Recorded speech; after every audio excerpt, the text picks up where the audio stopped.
aya kirin niya kan kila ko alqur'anu karam isal jo Allah qur'an karam kan akon tende nta furaje ko ni ko alif lam mim wala mubaraken de kirin jude bani ko alif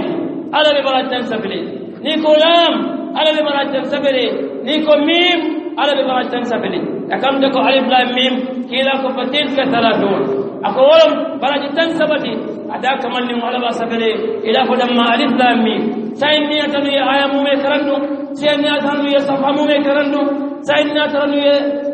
hisb mu me karandu ebe tambila harf jalla lawt harf ala be jola baratanna walla baraji tawrola walla baraji kemewrola walla ko min siyata wala ko to mbali ngolu durkoto nyanta o siyandila ala kitabo karamoto nyanta durkoto siyandila ala to pinkomoto nyanta durkoto siyandila nafido barolto baro sama siningi sina ini la baraji nimul minnata molnata ke la barajul kaningibul yenyin don koma kuma yenyin don neng yenyin don toje yenyin don katume yenyin don fenka momo ayala barajul taybul ila barajul banta nimme katume ko o da wadati kida katume la mu kafirul o mu fulan ka mol tuna ya billah minka korte ka mol korte wa mu kafirul fi Allah subhanahu wa ta'ala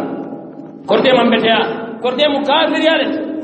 bani mu'min nimbala candol na ta'ala ka yawm qiyamah moruna ta ke ila barul ke la hakul tabul yawm qiyamah yenyin don neng yenyin don yelobon yenyin don bute yenyin don pensunya yenyin don tabaleya yenyin don penka yulmi mu'min ike joni barajul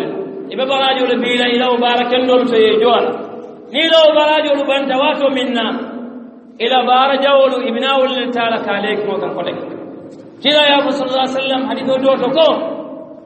jongoniya konti bola bana farla barol la ibajira ko nala barol man ajarin dituna aljanno kono farla barol mi ngaye ke sumo anin salo anin jakabo anin hijo anin mimulun tawalla wolma dindino aljanno kono ala baranso man aman kuliya ala safo malaiko de ko ali jibero ken na jongoye ala nafil barol la amin barol min taala ma fay ayete bay fos bari ayake dro nga fayele bara nyinin kamala nga baraji abarul kam ala law barul jibi ayba malaikul sala nafil barul sammana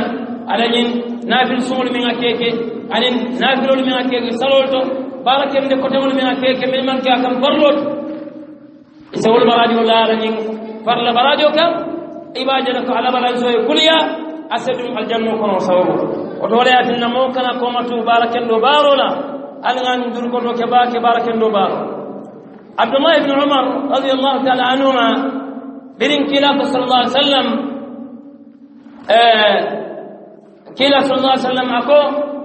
kila kay ko ako kila inda ba hukumu mutalun dole ako nyako ya Abdullah kun fi dunya ka'annaka gharibun aw 'abir sabil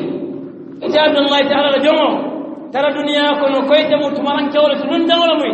mimman qurda sula man yasab walla tara duniya kono komin ko sira kundula momin bela fin sira kundula nin tambilal be tambikano ibe badla dum nin dure bajala ko banda yesilo croseda tara duniya kono ko nyim musibala al halu bijali duniya kana jariye fenna Abdullah ibn Umar tardano akafu ako nin ala nyin kela somandala ifani keta somanda wato wala somanda yeta mabe ni manfa akoy kana wularo batu kana wularo jiki ko be tamin wala mon ti dur ko ke baraken dola kati manon ko jande wularo be faala ne wularo fana yeta mabe ni manfa ala lajino kan kana somanda batu de katu ko manon ko jande sama somande be faala o to wala yatinna kana dur ko ke kana dukunduro ke kayro baro lay ka ko sama dum bake ado ba to jande sama sayabine kanne itadum malon ibe fala wato minna wa kammala sadurkuto siyandi barakendo baro la dunya kane nyasira dunya kane nyafin kindi dunya kane marsan